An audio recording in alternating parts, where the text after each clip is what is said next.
Vehicles typically zoom down Macon's Eisenhower Parkway at speeds approaching 50 miles per hour, but people wanting to cross at C Street near Murphy Homes have a new pedestrian hybrid beacon to assist them.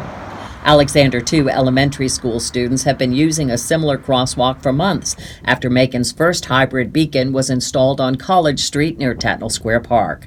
Although the students appear to have mastered the apparatus, some drivers seem to be confused about what to do.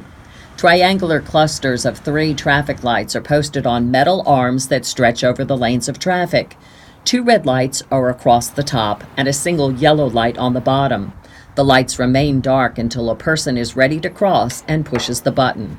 First, the bottom lights flash yellow, telling drivers to prepare to stop.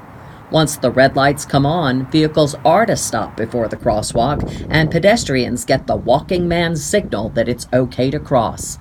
After a short time, the red lights begin to flash, indicating that a driver may proceed if the crosswalk is clear. Cars approaching the flashing red crosswalk lights are to come to a full stop before proceeding. Any remaining pedestrians will see a flashing countdown of the time left to safely cross.